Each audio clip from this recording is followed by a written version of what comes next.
Bonsoir et bienvenue en cette méditation du mardi 11 août 2020.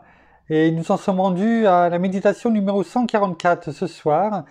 Cependant, avant, je voulais vous faire part de quelques nouvelles de notre frère Jérémy.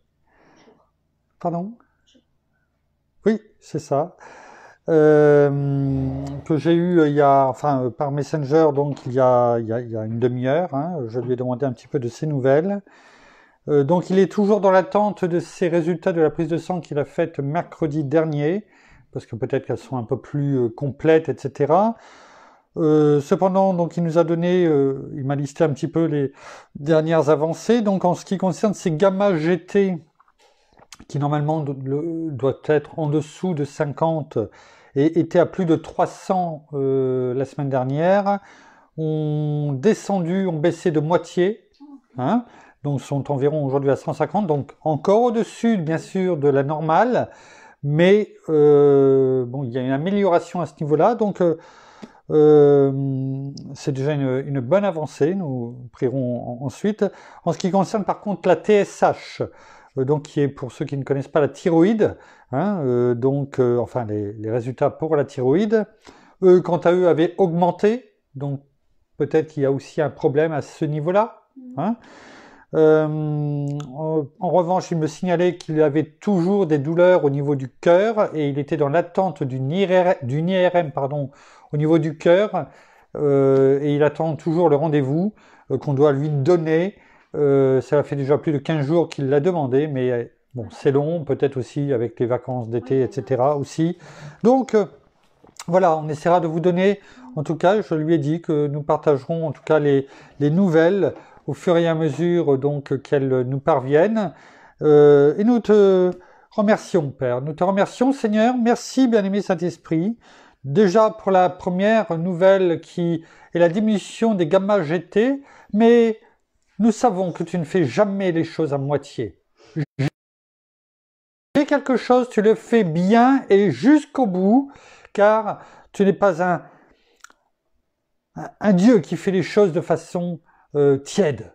Tu nous as dit, Seigneur, que nous ne devons pas être tièdes. Alors, bien entendu, tu ne fais jamais les choses à moitié. Tu les fais jusqu'au bout et nous savons que tu as donné la guérison totale à notre frère Jérémy Chevreau. Et nous déclarons et proclamons que les gamma GT retrouvent la normale et reviennent à un niveau inférieur à 50 qui est le taux. Nous déclarons et proclamons que, en ce qui concerne la thyroïde également, celle-ci est stabilisée. Nous le déclarons et le proclamons dans la foi que nous avons en toi, Père, et dans le fait que tu nous as guéris, Seigneur Jésus. Non pas demain, mais ta guérison, tu nous l'as déjà donnée. Nous déclarons et proclamons que non seulement notre frère arrive très rapidement, pour ne pas dire demain, à avoir un rendez-vous pour son IRM au niveau du cœur. Et que lorsqu'il passera son IRM, les gens lui diront, les radiologues lui diront qu'il n'y a aucun problème. Parce que ta main divine est passée dessus, parce que Seigneur, tu as envoyé les anges guérisseurs déjà auprès de lui, et toute chose, aussi bien au niveau immunitaire, au niveau de son corps tout entier, de la tête aux pieds, il n'y a pas besoin de lister tous les éléments, parce que tu es présent dans nos 37 milliards 200 millions de cellules, et je déclare et je proclame que toi, notre Père, le Dieu Tout-Puissant, tu répares toutes choses qui sont aujourd'hui dysfonctionnelles dans le corps de notre frère Jérémy Chevreau. Je le déclare et le proclame en ton nom, Seigneur, pour ta gloire, Père. Merci, bien-aimé Saint-Esprit. Merci. Merci. Nous vous tiendrons au courant des résultats positifs que notre frère Jérémy Chevreau nous fera passer.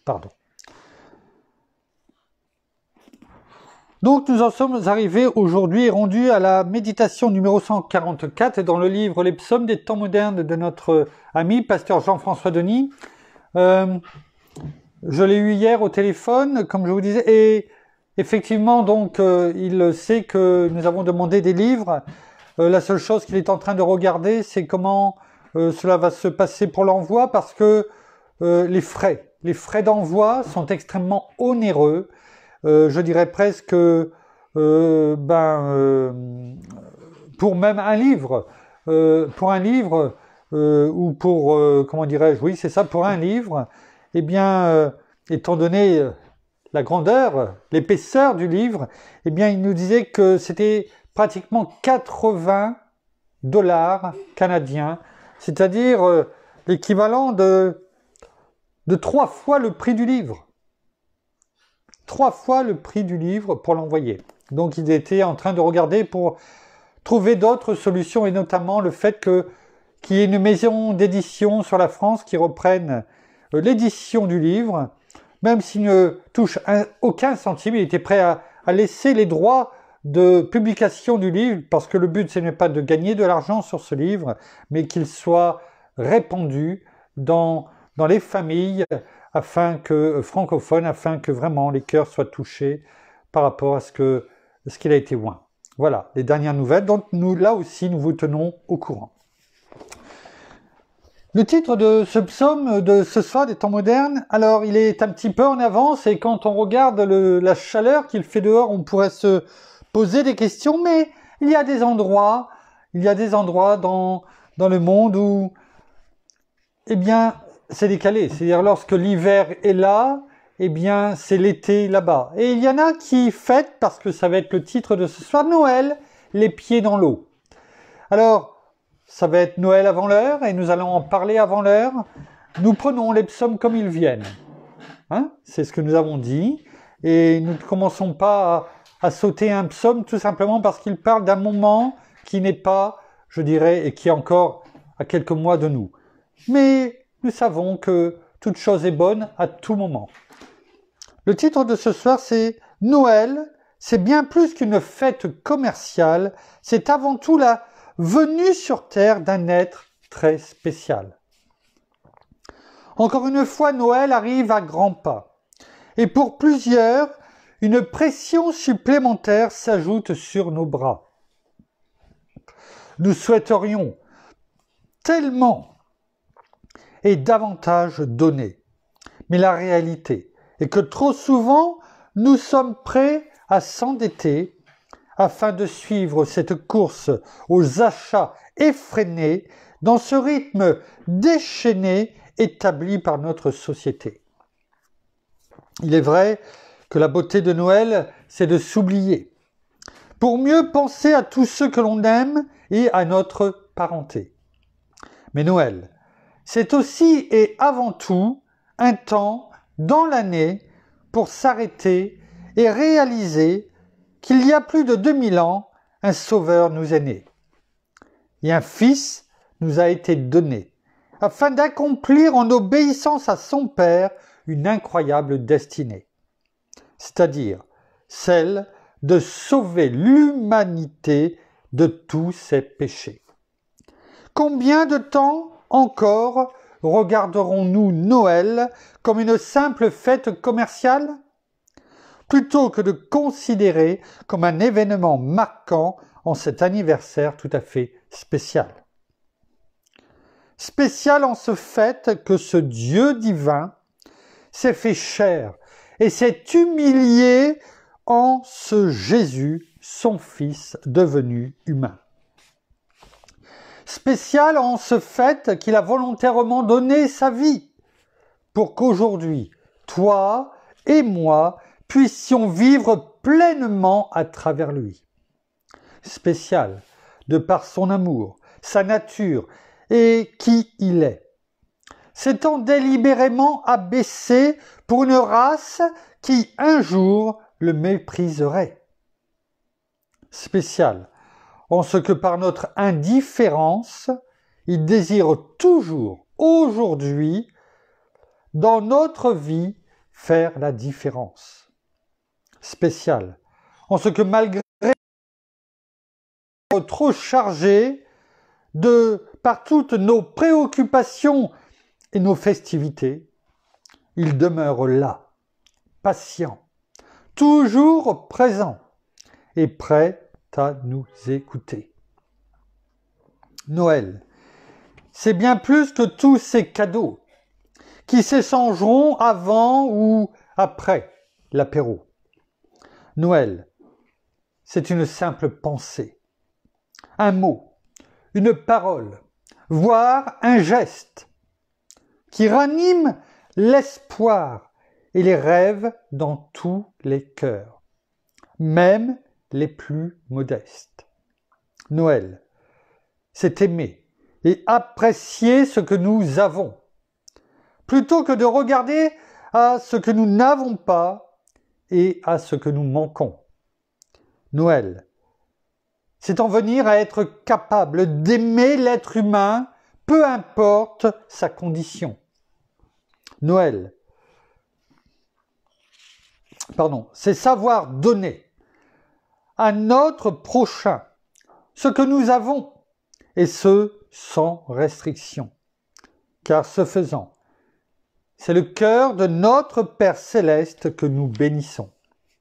Alors, en ce Noël de cette année, on va dire, peu importe ton compte en banque, peu importe ce que tu as ou ce que tu manques, réalise qu'il y a ce Seigneur qui t'a tant aimé et qui est venu sur cette terre marcher, afin de s'identifier à ta douleur et te libérer.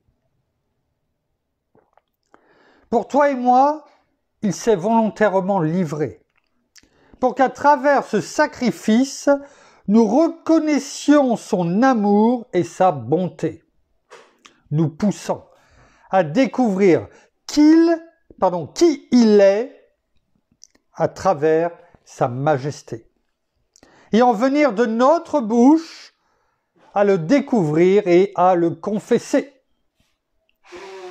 Noël, c'est ce Jésus qui du ciel est descendu et qui dans notre monde est venu, afin de semer dans chacun de nos cœurs cet espoir en lui pour vivre sur cette terre avec lui des jours bien meilleurs. Il nous aime tellement. Il nous aime inconditionnellement. Il nous a aimés le premier. C'est pourquoi en ce Noël, je ne veux pas et je ne peux pas le faire, passer en dernier. Il est ma seule raison dans ce monde d'exister.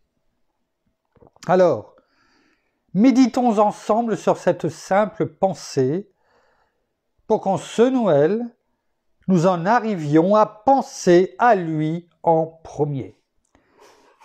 Joyeux Noël, mais je veux dire que Noël, avec notre Seigneur, et là c'est moi qui le rajoute, mais je sais que Pasteur Jean-François et bien d'autres le pensent, eh bien Noël c'est chaque jour dans notre vie, chaque jour. Merci Père, merci Seigneur, merci bien-aimé Saint-Esprit. Dirige-nous encore dans ta pensée, dans ton enseignement, afin que ce soir, une fois de plus, nous puissions t'écouter, nous parler au travers de ta parole, nous enseigner, afin que nous nous imprégnions de ta sagesse divine. Merci Père, merci Seigneur, merci bien-aimé Saint-Esprit. Pasteur Jean-François nous laisse une référence ce soir qui se trouve dans Luc, chapitre 2, versets 11 à 15. Nous allons sans tarder le prendre et voir le thème de ce soir. Luc, chapitre 2, versets 11 à 15. Il est écrit « Aujourd'hui, dans la ville de David, il vous est né un sauveur qui est le Christ le Seigneur. Et ceci sera pour vous un signe. Vous trouverez un nouveau-né emmailloté et couché dans une crèche. » Et soudain, il se joignit à l'ange une multitude de l'armée céleste qui louait Dieu et disait « Gloire à Dieu dans les lieux très hauts et paix sur la terre parmi les hommes qu'il agrée. » Lorsque les anges se furent éloignés d'eux vers le ciel, les bergers se dirent les uns aux autres « Allons donc jusqu'à Bethléem et voyons ce qui est arrivé, ce que le Seigneur nous a fait connaître. » Alors, nous n'allons pas méditer sur la naissance de Jésus, on le fera en temps et en heure, mais au travers de ce que nous avons lu, au travers de ce verset, cette référence qui nous a été laissée par pasteur Jean-François, il est bon, et notamment de voir que c'est un ange qui est venu parler aux bergers pour leur annoncer la naissance de notre Seigneur. Et nous venons de le lire, lorsque les anges, au verset 15, se furent éloignés d'eux vers le ciel, éloignés des bergers. À ce moment-là, les bergers se dirent les uns aux autres, allons donc jusqu'à Bethléem. Ils ont écouté les anges. Ils ont écouté les anges parce que je crois que ça devait être une manifestation quand même extraordinaire de voir des anges leur parler, leur dire qu'un nouveau-né était né et qu'il était le Sauveur. Bien souvent on le lit, mais est-ce que l'on peut s'imaginer ce que cela doit faire? Est-ce qu'on peut se mettre à la place de ces bergers? Alors ce soir, eh bien, nous allons justement parler des anges. Alors, il y aurait tellement de choses à apprendre et au travers de la parole, nous ne pourrons pas tout voir. Nous allons ne faire que, comment dirais-je, aborder le thème. Et nous compléterons sûrement au fur et à mesure des méditations parce que je sais que nous en reparlerons. Et même après.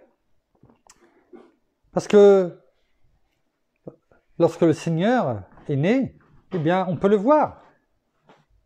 Les anges, l'armée angélique est venue, une partie, annoncer aux bergers la bonne nouvelle. Alors, voyons ce qui est écrit déjà dans Colossiens. Dans Colossiens, chapitre 1, verset 16. Nous allons parler des apparitions angéliques, mais je ne sais pas si nous aurons le temps de tout voir ce qu'il y avait, une fois de plus, ce que j'ai noté, mais il est bon quand même de parler de ces anges. Qui sont-ils? Qui sont ces anges? Colossiens, chapitre 1, verset 16. Colossiens, chapitre 1, verset 16. Il est écrit: car en lui, en Jésus notre Seigneur, tout a été créé dans les cieux et sur la terre, ce qui est visible et ce qui est invisible. Trône, souveraineté, principauté, pouvoir, tout a été créé par lui et pour lui. Déjà, il est important de comprendre qu'il y a deux mondes. Il y a le monde visible, celui que nous voyons de nos yeux, et il y a le monde invisible, spirituel. Et qu'importe que ce soit le monde visible ou le monde invisible, tout a été créé par Dieu pour notre Seigneur Jésus-Christ. Toute chose. Ça déjà, c'est important. Tout a été créé par Dieu.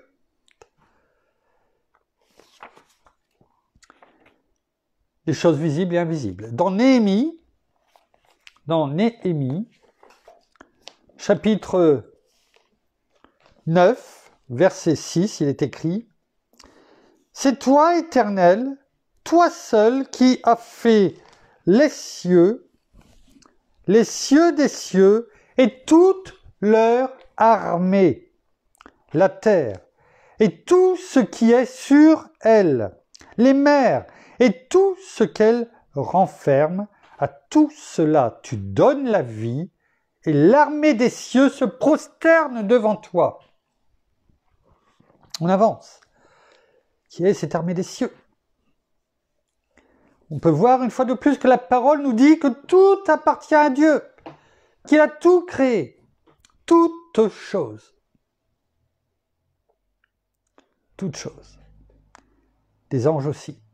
Des anges qui sont dans le monde invisible. On va le voir. Que nous dit la parole dans 2 Pierre, chapitre 2, 2 Pierre, chapitre 2,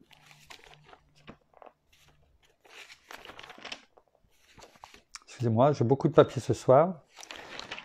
2 Pierre, on y arrive. Chapitre 2, verset 4.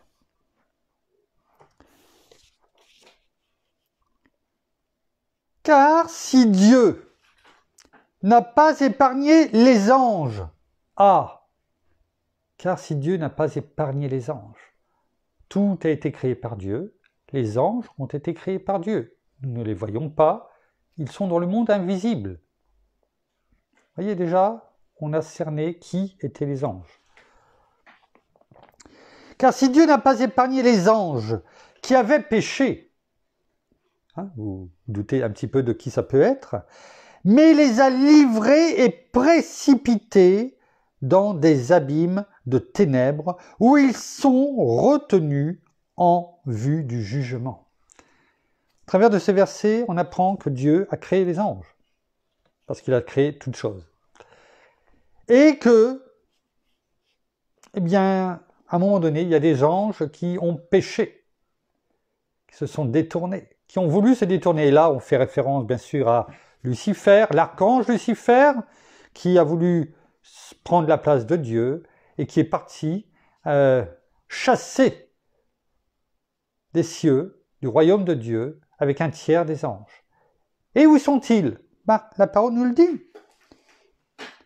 Mais les a livrés précipités dans des abîmes de ténèbres où ils sont retenus en vue du jugement. On sait les choses maintenant. Il est bon de savoir qui a créé quoi, et qu'il y en a qui ont été retirés du royaume de Dieu. Et où ils sont.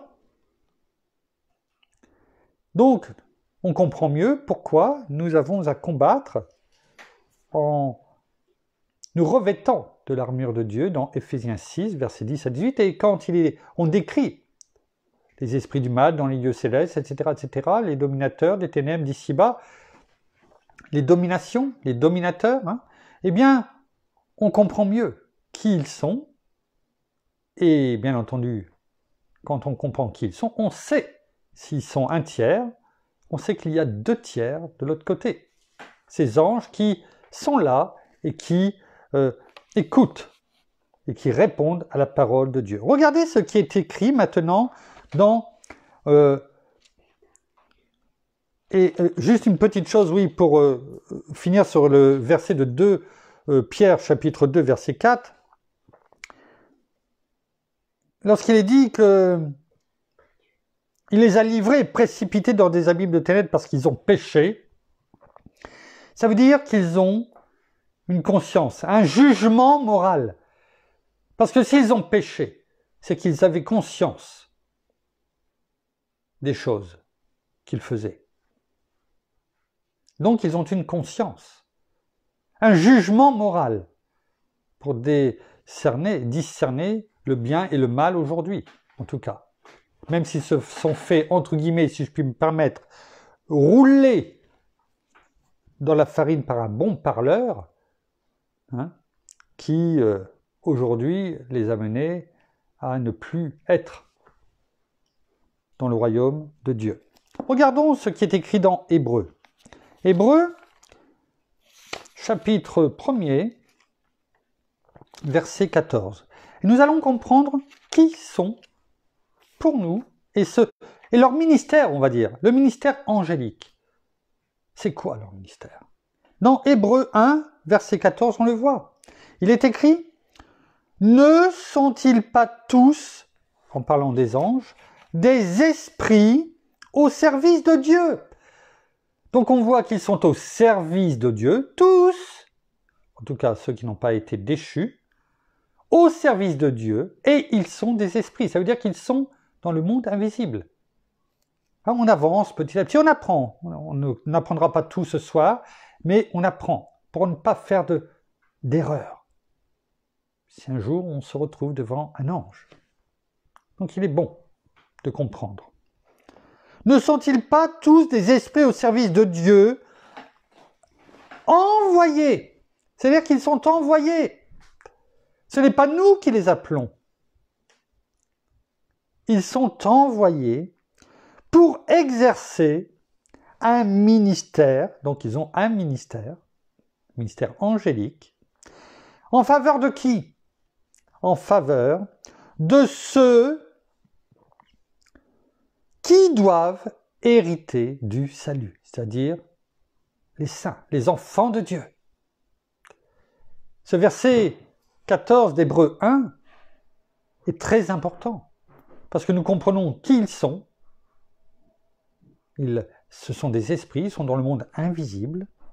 Ils sont au service de Dieu, c'est-à-dire qu'ils répondent à la parole de Dieu. Au service. Quand quelqu'un est au service, il est au service de Dieu. Enfin, il est au service. Il ne répond pas à quelqu'un d'autre. Ils sont envoyés pour exercer un ministère, le leur, envers qui? En faveur de ceux qui doivent hériter du salut, c'est-à-dire c'est-à-dire ceux qui tiennent bon, qui franchissent la ligne, comme on a déjà pu le méditer, et qui marchent en tant qu'enfants de Dieu. Voilà qui ils sont. Voilà qui ils sont. Regardons ce qui est écrit dans 2 Rois. 2 Rois, chapitre 6,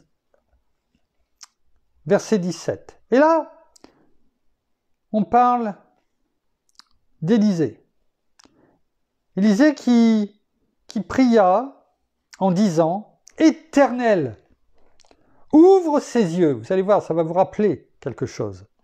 C'est quand les Syriens étaient prêts à frapper, comment dirais-je, avec le roi de Syrie, on l'a vu il n'y a pas si longtemps que ça, eh bien, Élisée, sur, comment dirais-je, la muraille, eh bien, dit à son serviteur, en priant, « Éternel, ouvre ses yeux du serviteur, je t'en prie, pour qu'il voie. » L'Éternel ouvrit les yeux du jeune serviteur qui vit ceci, la montagne, pleine de chevaux et de chars de feu autour d'Élisée.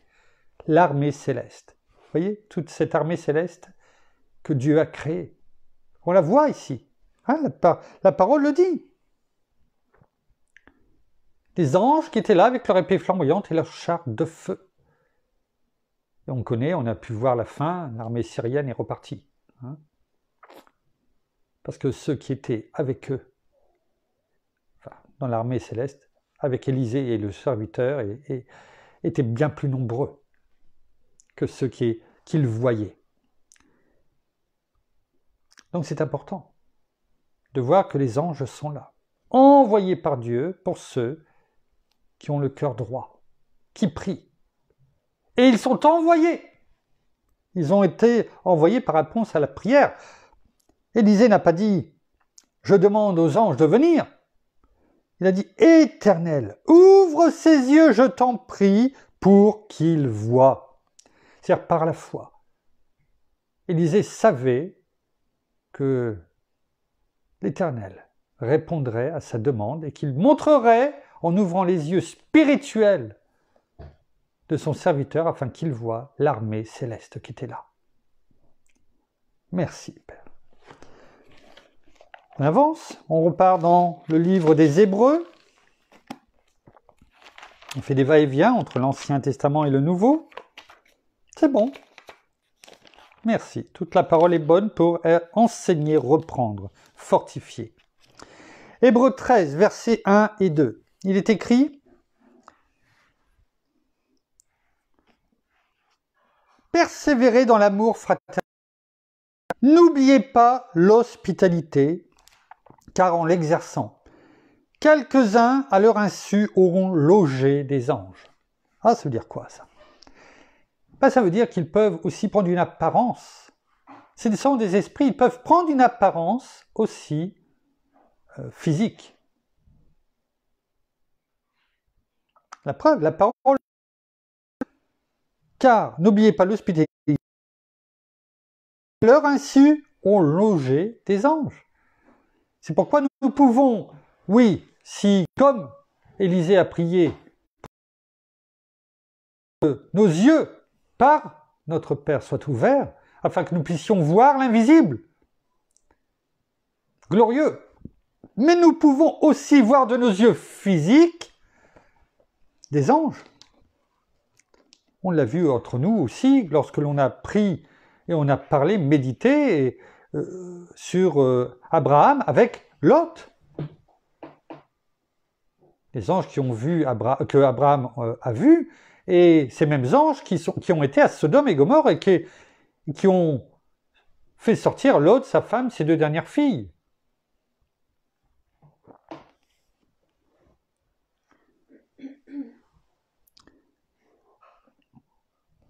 Donc c'est important. Regardons maintenant dans ce qui est écrit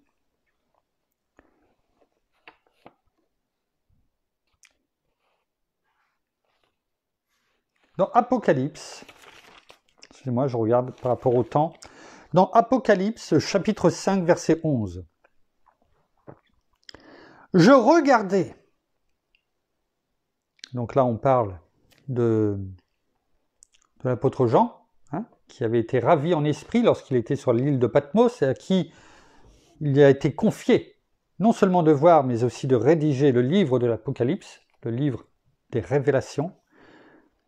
Je regardais et j'entendis la voix de beaucoup d'anges autour du trône, des êtres vivants et des anciens, et leur nombre était des myriades de myriades et des milliers de milliers.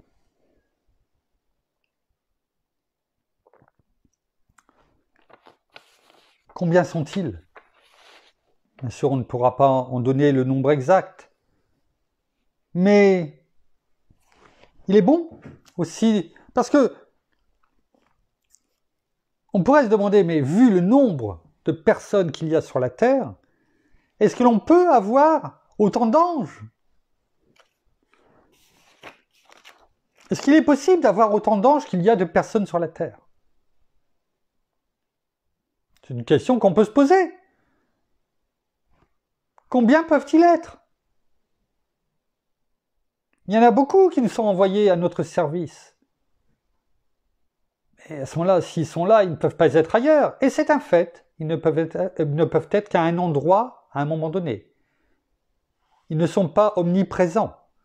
C'est-à-dire que quand ils sont présents à un moment donné, à un endroit, ils ne peuvent pas être présents à un autre endroit. Il n'y a que Dieu qui est omniprésent.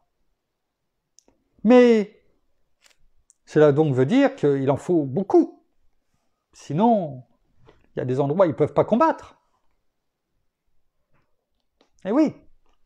Alors, il y a une première réponse qui nous est donnée ici.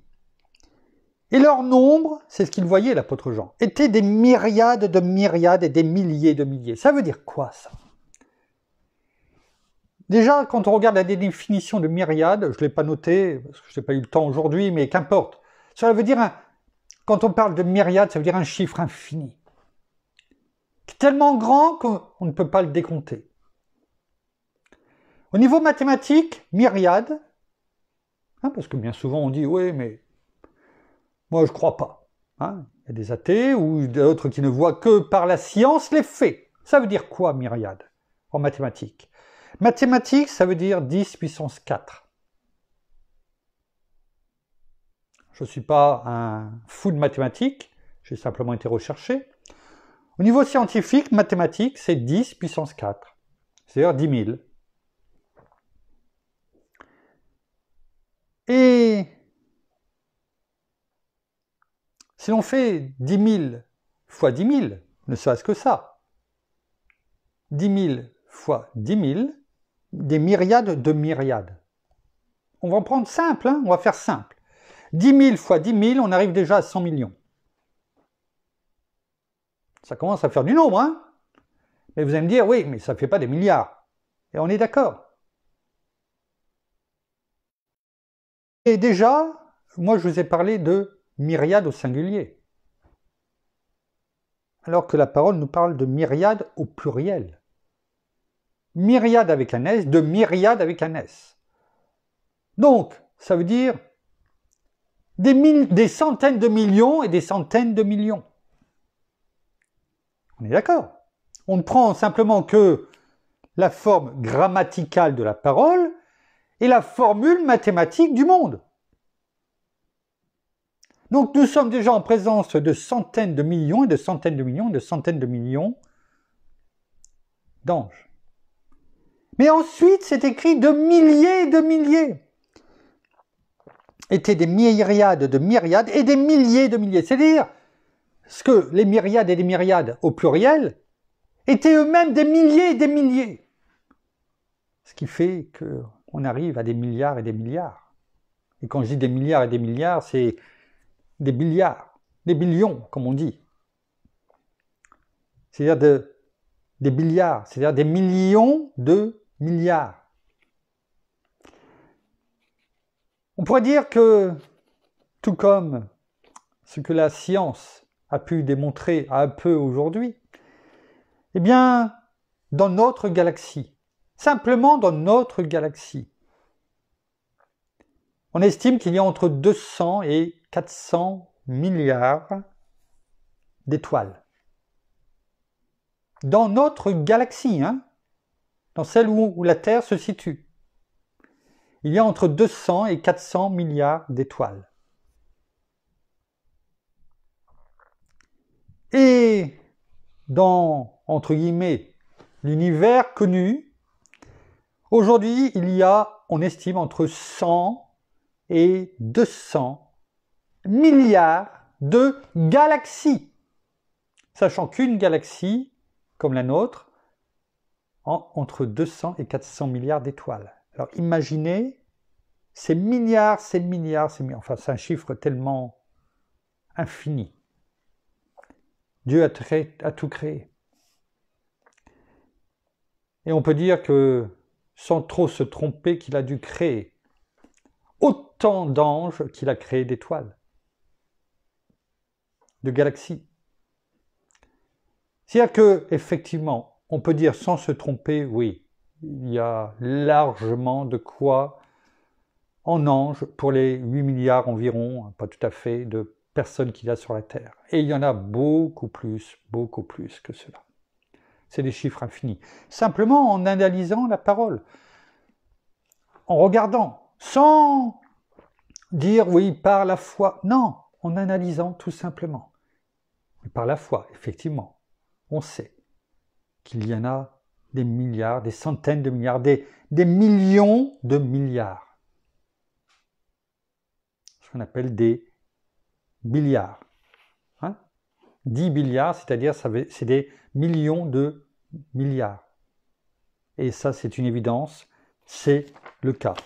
Alors, on va avoir du mal à aller tellement plus loin aujourd'hui, sinon on va beaucoup trop déborder.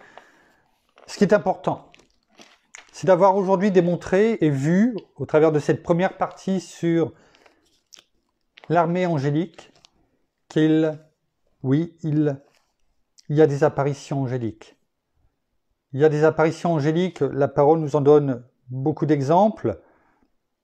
On aura l'occasion de revenir dessus, parce qu'on n'a fait que vraiment aborder simplement le sujet. Mais il est bon de savoir que les anges sont venus, dès le départ, annoncer la naissance de notre Sauveur, notre Seigneur Jésus. Et une fois que les bergers ont vu ces anges, ils ont obéi. Je pense que ça devait être tellement magnifique, mais en même temps terrifiant. Parce que n'oublions pas qu'on a pu méditer ces derniers jours, qu'ils étaient puissants en force. Oh, ce n'est pas les petits anges que l'on voit dessinés, puissants en force. Alors, nous pouvons, oui, avoir aussi nos yeux qui s'ouvrent, parce que Dieu a voulu ainsi que nous puissions voir des anges qui viennent peut-être nous dire quelque chose. Mais attention, attention d'avoir ce discernement nécessaire, de savoir peut-être où chercher au travers de ce que nous avons pu voir aujourd'hui, simplement gratter un tout petit peu le vernis, afin de ne pas être non plus trompé par l'ennemi.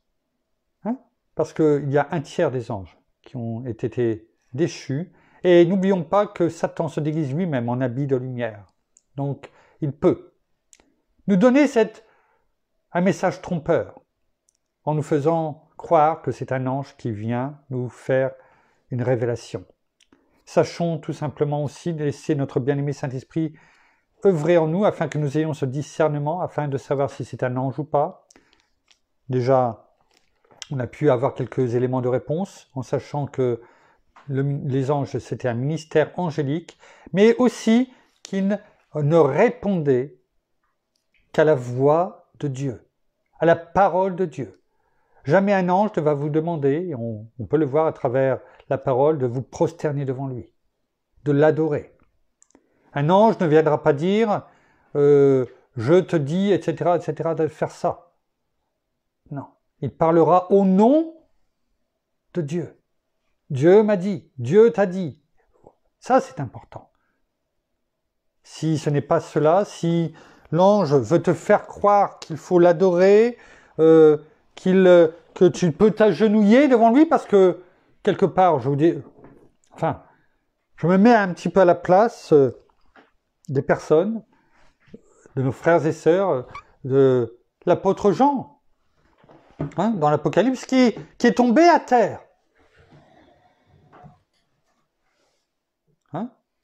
Et la parole le dit, lève-toi, lève-toi. La parole ne laissera pas, un ange ne laissera pas un homme se jeter à terre pour l'adorer. Alors, nous avons simplement vu que quelques notions de ce qui existe.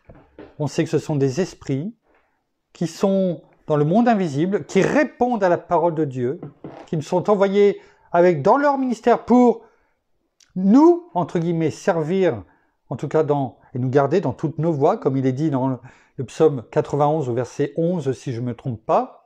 Eh bien, sachons discerner, sachons aussi commencer à comprendre qu'ils sont là, qu'ils sont très, très, très, très nombreux. Et donc, quand il est parlé comment dirais-je, de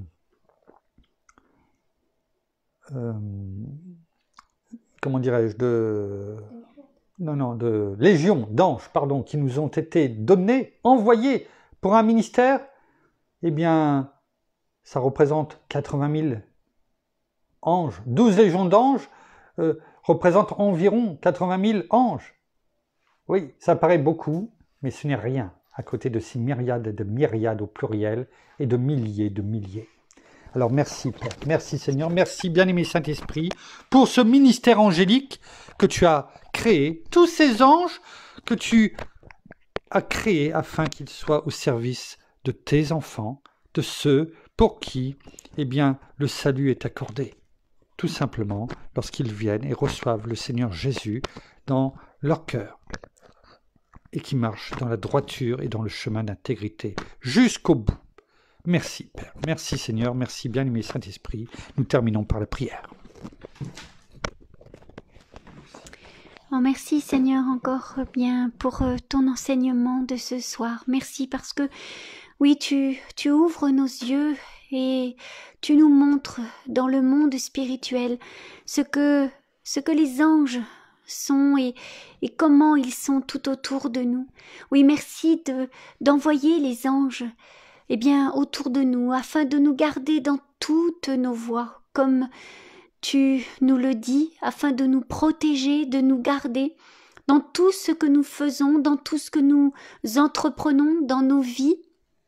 dans notre travail, dans nos vies de famille, mais aussi dans tout ce que nous devons faire aussi dans notre ministère, mais aussi dans notre destinée.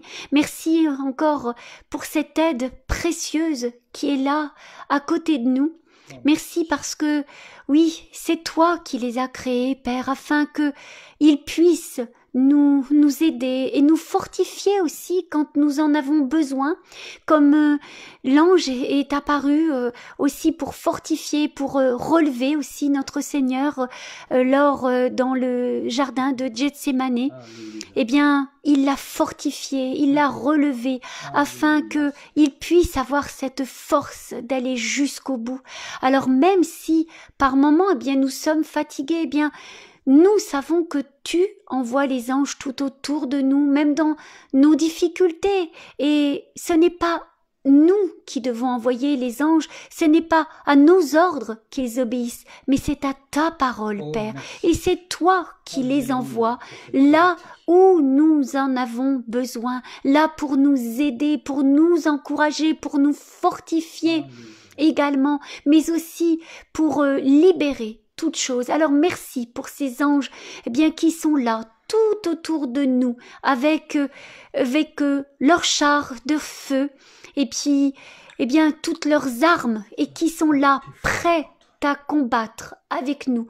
Alors oui, merci de les envoyer, merci de les libérer afin que ils puissent libérer tout chemin, toute voie, tout ce que nous devons entamer. Eh bien, nous savons que ils sont là, prêts à nous aider et à nous fortifier.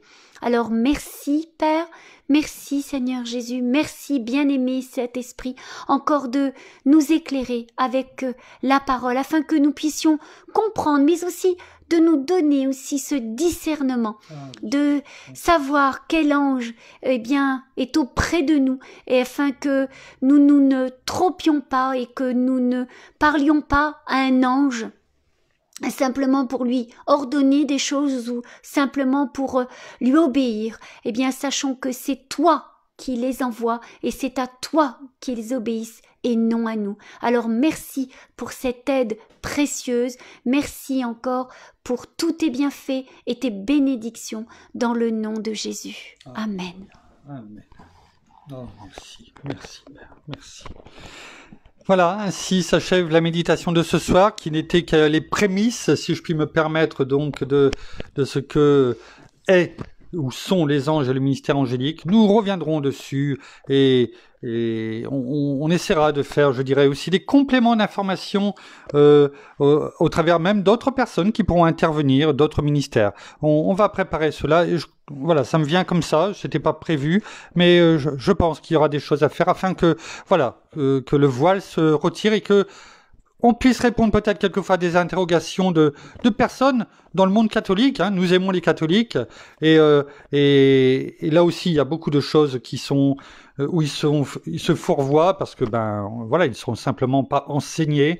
Donc il est bon que aussi nous soyons un peu plus matures sur certains sujets, non pas pour apparaître comme des gens, je dirais, des donneurs de leçons, mais pour pouvoir répondre et les aiguiller, tout simplement aussi par rapport à la parole. Toujours revenir à la parole doit toujours être devant nous, et la croix devant nos yeux, avec notre Seigneur qui s'est donné pour nous et son sang qui nous protège. Nous vous bénissons de toutes les bénédictions spirituelles dans les lieux célestes en Christ. Nous vous aimons abondamment, en tout cas, ça c'est vraiment un cri du cœur, et c'est le cas, je sais que mon épouse le partage. Vous pourrez voir, j'ai mis un message également sur le mur en disant qu'il y a 2 nouveaux thèmes, comment dirais-je, si je puis m'exprimer ainsi, 2 nouveaux onglets en tout cas sur le mur dans le groupe. Nous commençons à évoluer, un onglet témoignage avec notre sœur bien-aimée, l'épouse de pasteur Jean-François, donc Nancy, sur et on va mettre y compris les anciens parce qu'il y en a eu de nombreux qui sont les témoignages de au-delà des mots, qui sont là aussi pour nous fortifier, pour nous enseigner également à travers de personnes qui ont donné leur cœur à notre Seigneur par rapport à leur vie qui était la leur. Et là aussi, il y a besoin, le témoignage est important, il fortifie. Et aussi notre frère Francis Andriana, qui chaque jour prend le temps également de rendre gloire à notre Père, à notre Seigneur, à notre bien-aimé Saint-Esprit par des prières bien souvent même matinales, et bien qui nous fait l'honneur bien de partager maintenant ces prières au sein du groupe afin que nous puissions aussi les regarder. Donc et surtout les recevoir parce qu'elles sont faites également pour nous. Alors sachons lire, regarder, commenter si vous en avez et vous en ressentez le besoin. En tout cas, ces nouvelles choses qui sont partagées, eh bien sont là en tout cas pour nous fortifier les uns et les autres et que nous puissions prier aussi les uns pour les autres. Merci en tout cas pour votre présence, en tout cas pour vos prières. Un bonjour et un bonsoir à tous ceux qui sont en France et un bonjour amical à nos amis au Québec et au Canada. Nous pensons à eux, ils sont dans nos prières, dans nos cœurs en tout cas, et nous avançons les uns et les autres ensemble.